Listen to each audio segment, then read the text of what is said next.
Hi, I'm the Cat Toy Lady. Through this channel, I'm going to teach you tips and tricks to making fun and inexpensive cat toys. I'm going to be teaching you how to make a cat wand that has an interchangeable end, so you can put whatever attachments you want on the end of it and really make it fun for your cat. You don't want them to get bored. Would you want the same toy every single day? What you'll need today is a large dowel rod. This is just the 1 centimeter standard, if you can tell, since they're color coded. If you already have the small standard 7/16 rod that I've used in other videos, you can use it, but I prefer the long rods. That way I can really get my cat moving and get them a lot farther away. So you can use any type of small clamp or clip to be able to keep it shut.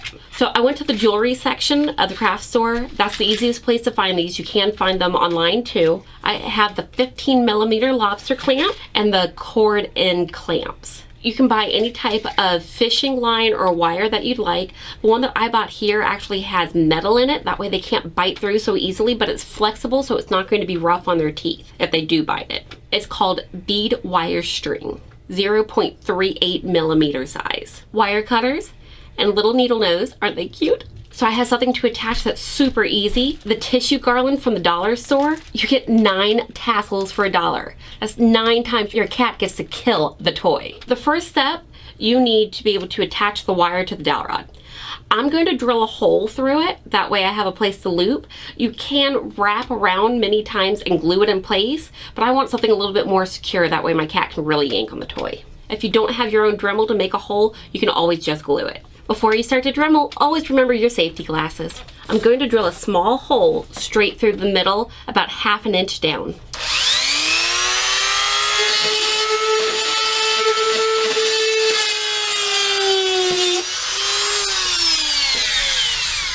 Alright, I made my hole, it goes straight through. So I'm going to take out a good amount of the bead wire. I'm going to make it the same length, actually just a hair over of my rod, which is 3 feet. And I'll give a little extra for tying, and I'll go ahead and just snip that piece off. So now you're going to pull out the clamp ends. I'm going to go ahead and just grab out the 2 that I need. It does give you choices of 3 different sizes. I chose the medium. Take your wire and feed it through the hole. Once you've fed the wire through the hole, wrap it around a couple times just to give yourself some tension. You can wrap around both strings, one direction and one the other, to where they meet in the middle again. And I'm going to attach the clamp.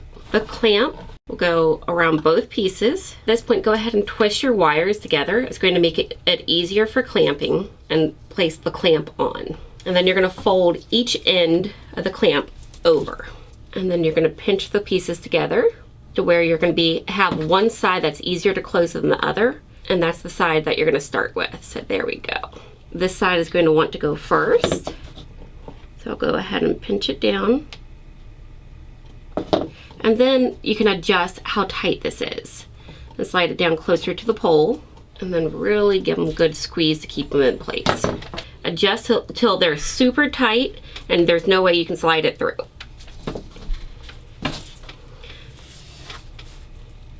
Then carefully cut off your extra piece, making sure not to cut the wire that you need. Now take out one of your lobster clamps. Okay, so on this one, you're going to take that little clamp that you already have that you used on the other end and slide it through your line. Then you're going to take your lobster clamp and you're going to slide it on too. You're going to let the lobster clamp dangle by itself, and then you're going to take the other clamp and feed it back down over your exposed edge to where it kind of, if you can see, they feed together. Now close this clamp tightly. Now it's secure. And there you go. You now have a cat wand that you can change out the ends and put lots of different fun things on. Now for a quick and easy yet fun cat toy, these are the 9-pack of garland. All it is just tissue paper garland. So you're going to take it out. You can either follow the directions where you open it up completely and then roll them up and tie them together, or just take the really simple way. Take your scissors, see where the line already is, just go ahead and cut down to that. Take one of the strings that it comes with, cut off about 6 inches of it. So take that string and just gather it up through the middle of it and tie a knot around it, cinching it down. So give it a good little squeeze. Go ahead and tie another knot just to keep it locked in place. And then with your fingers on the inside, go ahead and make a knot at the top. That way it has a loop in it, and do it again. But do not remove your fingers. That way it doesn't slide down. and you can keep that little loop. Go ahead and do 3rd knot just for safety. Now cut off the extra little bunny ears. Now you've made a pom-pom. You can fluff it all up, get it ready for your cat, mess it all up, that way it looks all nice and poofy. Open up your clip just by pulling the little ledge back, and now you're ready. Let's go play.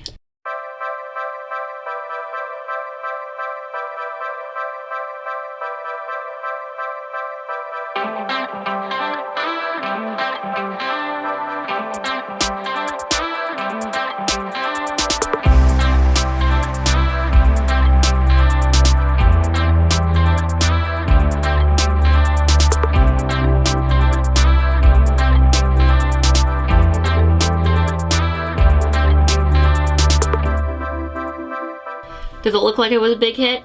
Well, it was. There's barely anything left of it now, but I have plenty more that came in that 9-pack that I can make. I can't wait to show you more attachments to make for this. There's so many different possibilities. Your cats are gonna love you for it. Now get out and make your cat some toys.